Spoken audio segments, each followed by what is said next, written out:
वार्तांकन रोखठोक बातमी। महाराष्ट्राच्या राजकीय वर्तुळात सध्या शरद पवार यांच्या राष्ट्रवादी काँग्रेस पक्षाचे शरद पवार गट काँग्रेसमध्ये विलीनीकरण होणार असल्याच्या चर्चांना उधाण आलंय। या संपूर्ण घडामोडींवर केंद्रीय सामाजिक न्याय राज्यमंत्री आणि रिपब्लिकन पार्टी ऑफ इंडियाचे अध्यक्ष रामदास आठवले यांनी एक नवा आणि धक्कादायक प्रस्ताव समोर ठेवलाय। शरद पवारांनी काँग्रेसमध्ये जाण्याऐवजी राष्ट्रीय लोकशाही आघाडीत सामील व्हावे आणि जर त्यांना भाजपसोबत काही अडचण असेल तर त्यांनी थेट माझ्या आरपीआय पक्षात प्रवेश करावा अशी खुली ऑफर रामदास आठवलेंनी दिली आहे। रामदास आठवले यांनी शनिवारी मुंबईतील प्रसारमाध्यमांशी संवाद साधला। यावेळी त्यांनी विविध मुद्द्यांवर भाष्य केले। त्यामुळे राज्याच्या राजकारणात आता नव्या चर्चा रंगू लागल्या। पीटीआय या वृत्तसंस्थेने दिलेल्या माहितीनुसार रामदास आठवले यांनी भूतकाळातील आठवणींना उजाळा देत सांगितले, एक वेळ अशी होती जेव्हा मी स्वतः शरद पवारांना काँग्रेससोबत युती करण्याचा सल्ला दिला होता।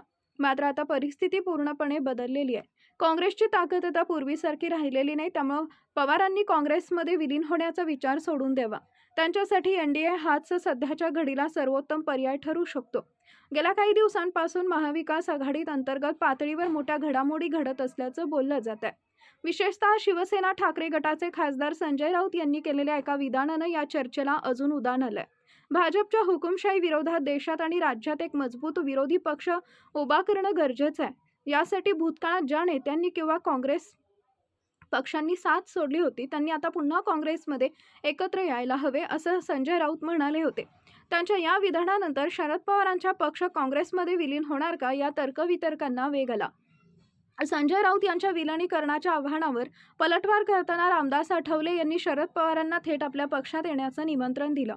जर शरद पवारांना भाजपच्या विचारसरणीशी किंवा त्यांच्यासोबत काम करण्यात काही समस्या असतील तर त्यांनी एनडीएमधील आमचा घटक पक्ष असलेल्या आरपीआयमध्ये सामील व्हावे असा प्रस्ताव रामदास आठवले यांनी दिला। त्यामुळे राजकीय विश्लेषकांच्या भुवया उंचावल्या। केंद्रीय मंत्री रामदास आठवले यांनी जरी ही नवी राजकीय गुगली टाकली असली तरी काँग्रेससोबतच्या विलीनीकरणाबाबत किंवा आठवलेंच्या ऑफरबाबत शरद पवार अथवा त्यांच्या पक्षातील कोणत्याही वरिष्ठ नेत्यानं अद्याप अधिकृत भाष्य केलेलं नाही। आगामी निवडणुकांच्या पार्श्वभूमीवर पवार गट कोणती रणनीती आखतो आणि या चर्चांना पूर्णविराम देतो का याकडे संपूर्ण महाराष्ट्राचं लक्ष लागलंय। महाराष्ट्रातील महत्त्वाच्या आणि ताज्या बातम्या पाहण्यासाठी आमच्या जय हो न्यूज चॅनलला सबस्क्राईब करा आणि बेल आयकॉन प्रेस करा।